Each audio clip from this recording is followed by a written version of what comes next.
All right, I think I am 2 minutes early, so that's not good. I didn't mean to start it this quickly.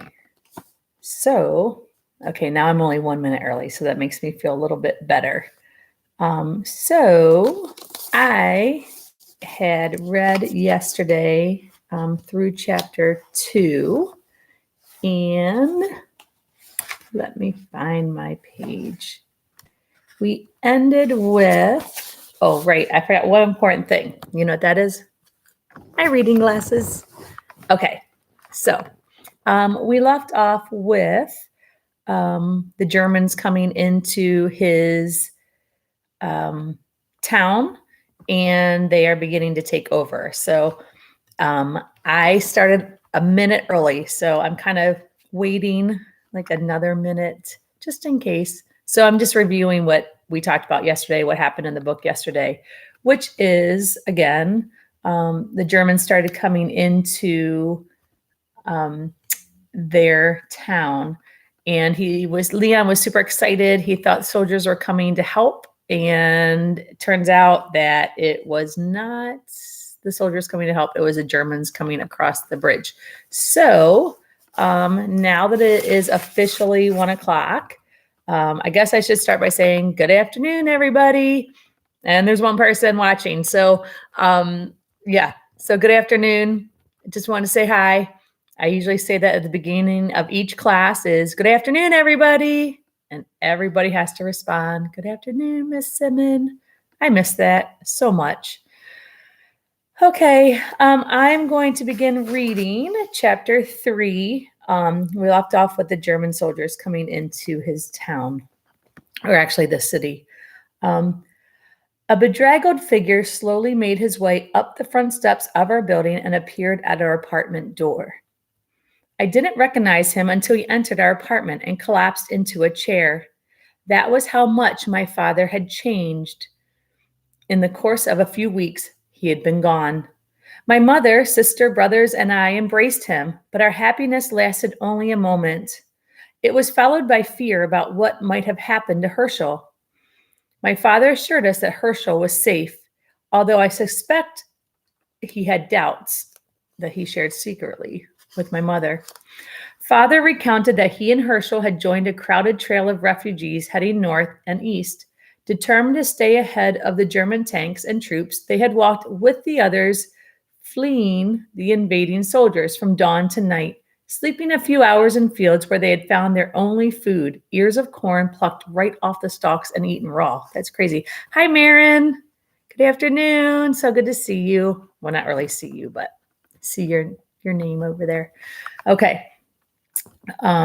Whenever they approached a town, a rumor would sweep through the ranks that the Germans were already there. Hi, Mom. I had to give you a shout out. Hi, Mom. Okay. Whenever they approached a town, a rumor would sweep through their ranks that the Germans were already there. With alarming speed, the Germans had taken over all of Western Poland and were pushing east. Herschel was young and strong and could travel faster than my father. At the same time, my father was rethinking his impulse to leave his wife and children. So they decided that Herschel would continue alone to Narevka, and my father would return to Krakow and take his chances with the occupying army. The travel was hazardous and slow, but he finally succeeded in reaching home. I was thrilled to have my father back with us. That part made me think of the books I was reading where it was like choose your own ending. So he had a decision to make, and the decision was, should I go back to Narevka, the village, or should I go back to the city? Herschel chose to go back to Narevka. His father chose to come back to the city, and we will see later what happens to each of those people. We'll see who made the right choice and maybe who did not make the right choice. So anyway, Herschel was young and strong and could travel. Oh, I already read that. My bad. As the Nazis tightened their grip on Krakow, Jews were barraged with all kinds of insulting caricatures. Demeaning posters appeared in both Polish and Germans, depicting us as grotesque, filthy creatures with the large, crooked noses. Nothing about those pictures made any sense to me. In my family, we didn't have many clothes, but my mother worked hard to keep them clean, and we were never dirty. I found myself studying all our noses. None was particularly big. I couldn't understand why the Germans would want to make us look like something we were not. So why do you think that is? Why do you think the Germans would make that people want to think that they are ugly, they're dirty? So they were putting out these pictures, these drawn pictures. They're called caricatures, and they were making the Jewish people look like they had big noses. They were making them look like they were dirty um, and just filthy and gross. So restrictions rapidly multiplied. It seemed like there was almost nothing Jews were still allowed to do. We were no longer permitted to sit on park benches. Then we were banned from the parks altogether. Ropes went up inside the streetcars, designating seats for Gentiles, non-Jewish Poles. In front of the cars, in the front of the cars, and for Jews in the rear. Can you imagine? Sound familiar? So in front was for the non-Jewish Poles, and in the back was for the Jewish people. That should sound like something that has happened in American history. At first, I found the restriction irritating. It ruined my chance to play the game of evading the conductor with my pals. Soon there would be no chance to play my game at all because Jews were prohibited from using any public transportation. Gradually, the boys whom I had shared so many adventures, who had never cared that I was Jewish, started ignoring me. Then they began muttering nasty words when I was near.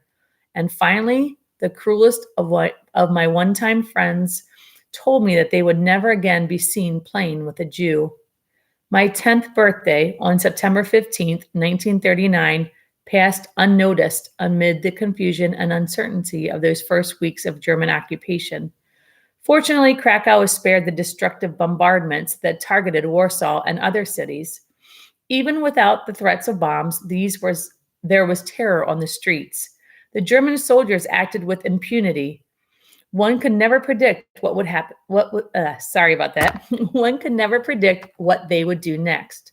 They looted Jewish businesses. They evicted Jews from their apartments and moved in, confiscating their belongings. Orthodox Jewish men were special targets. Soldiers would grab them off the street, beat them, and cut off their beards and side curls, just for sport, or what they considered sport. There were some Gentile Poles who also saw new opportunities. One morning, several Poles stormed our building to raid the apartment upstairs where the Jewish family that fled to Warsaw had lived. They banged on our apartment door. When my father refused to give them the key that had been entrusted to him, they simply raced up the stairs, broke in, and ransacked the place anyway. Not long after that, Nazi entrepreneurs arrived on the scene in the hope of making their fortune off the misery of Jewish factory owners who were no longer permitted to own a business. The glass factory where my father worked was one of those targets. The Nazi businessman who took over the company immediately fired all the Jewish workers, all except my father. He was spared because he spoke German. Remember, weren't we talking about that the other day? So what would be a benefit of them speaking German? Well, the one benefit is Dad still has a job and all the other Jewish people were fired. The new owner, I don't know if he's lucky or not, but it was a benefit because he didn't lose his job. The new owner made my father the official liaison, akin to a translator, between himself and the Christian Poles still allowed to work. For the first time in months, I saw my father look a bit more confident. He insisted that the war wouldn't last long, and since he had a job, we would be safe. By next year, maybe by the end of this year, he predicted it. It would all be over. Just as the Germans had left at the end of the Great War, so they would leave again. I suspect that there were Jewish parents all over Krakow who delivered similar messages to their children, not only to comfort them, but also to reassure themselves. My father was making the same mistake so many others were, believing that the Germans with whom he was now dealing with were no different from the ones he had known before. He had no idea, nor could he have had, of the limitless inhumanity and evil of this new enemy. One evening, without warning, two members of the Gestapo, the German secret police, burst through the front door of our apartment. The Poles who had pillaged our neighbor's apartment had tipped them off, telling them that we were Jews and my father had refused to hand over the key. Reporting him was their chance for revenge. In front of us, these thugs, who could not have been more than 18 years old, taunted my father, shouting at him to tell them where he had hid the key. They smashed dishes and pushed over furniture. They shoved my father up against the wall and demanded to know where we kept our money and jewels. I guess they really didn't take a close look at our modest apartment. They just followed their racist ideology that all Jews hoarded wealth. Despite their brutality, my father thought he could reason with them, that by using calm logic, he could convince them that we had no money or jewels. Look around, he said to them. Do we seem rich? When he realized that they weren't interested in his arguments, he did something even worse. He said that he would report them to their supervisors, the Nazi officials he knew at the factory. His threats inflamed them. They beat him with their bare fist, slammed him to the door, and choked him. I was sickened by their ruthlessness. I wanted to run away so I didn't have to watch, but I felt like my feet were rooted in concrete. I saw the shock and shame in my father's eyes as he lay helpless in front of his wife and children. The proud, ambitious man who had brought his family to Krakow for a better life was powerless to stop the Nazi brutes who dared break into his home. Suddenly, before I realized what was happening, these bullies dragged my father out of the apartment, down the stairs, and into the night. Those were the worst moments of my life. For years after, those scenes of horror replayed in my mind. In a way, that terrible episode became not only the precursor, but also the symbol for all the horrible viciousness that would follow. Until that instant when I saw my father beaten and bloody, I had somehow felt I was safe. I know how irrational that must seem, given that what I had saw happening around me. But until that evening, I had thought I had a special immunity that somehow the violence wouldn't touch me. Until that instant when I saw my father brutalized before my eyes, I knew different. The realization convinced me I couldn't be passive. I couldn't simply wait for the Germans to be defeated. I had to act. I had to find my father. In the days that followed, my brother David and I searched all over Krakow, trying to find where the Gestapo had taken him. We went to every police station and government building, any place that had the Nazi flag draped outside. Because both my brother and I could speak German, and because the full villainy of the Germans was not yet evident, we brazenly questioned every German we thought might know something. Again, another thing that was positive that they spoke German is that they can speak to the German soldiers, even though later might not be a good idea. With every German we approached, we put our lives in danger. Despite all our efforts, we came up empty. Nobody admitted to knowing that our father had been arrested, let alone where he was being held. It was the worst possible nightmare. Pasha went with David and me to a lawyer whom we begged for help. He sent us home with a promise that he would find our father, although he really had no idea where to begin. With each dead end, I felt an escalating fear. I did my best to hide it and appear strong for my mother, but sometimes she shook me awake at night because I'd had another nightmare, reliving those awful moments when my father was beaten before my eyes. I tried to keep from thinking the obvious. If the Nazis could beat him in front of all of us, what might they be doing when he was out of our sight? When I thought of them suffering, I even began to feel a little guilty for hoping that he was still alive. I didn't want him to have to endure more beatings or to be tortured.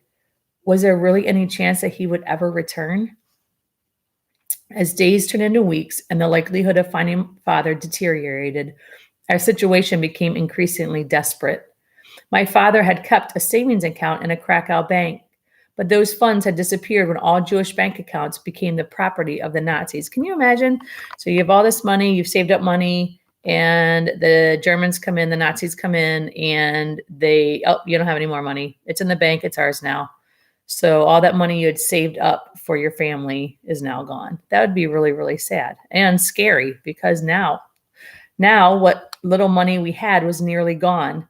We did have a meager emergency reserve, a secret stash of 10 gold coins my grandmother had given my mother before we left for Narevka.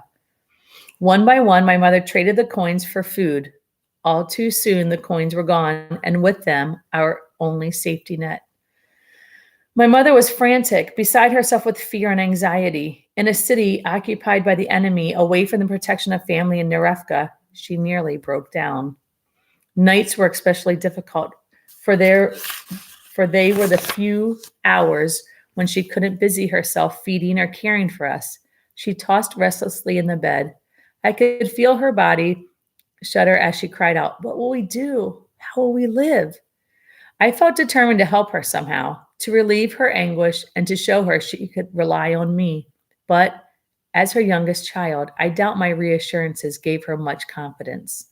She was on her own, weighted down with the staggering burden of sole responsibility for keeping her children and herself alive. That would be very, very horrible and very hard to deal with as a mom. At the beginning of December 1939, the Nazis decreed Jews could no longer attend school. When I first heard of this new restriction, I felt a brief sense of freedom. I wonder if you guys felt that way too. When you first heard, oh, we don't have school, we're going to cancel school, you maybe felt like this freedom. Maybe you still feel like that, that you have all this freedom. But listen to what he says after this, because at first it's like, oh, we're free, we don't have to go to school. And now, listen to what he says. When I first heard of this new restriction, I felt a brief sense of freedom. What 10-year-old wouldn't enjoy a few days off from school? But the feeling didn't last long. I quickly realized the vast difference between choosing not to go to school for a day or two and being forbidden to ever attend. It was just one more way the Nazis sought to take everything of value away from us. I'm going to stop there for today. I know it's a short one, but it's halfway through the chapter. I will read again tomorrow at 1:00. I know it's Sunday, but I want to keep reading. And those of you that can tune in later and rewatch the video, that's awesome. So I hope everyone has a great Saturday. It's kind of gloomy outside. Find something fun to do. I think I'm going to paint my bedroom today, so that should be exciting. I miss you guys all so much. I love you. Take care, and I will see you. Well, I'll read to you tomorrow. Bye.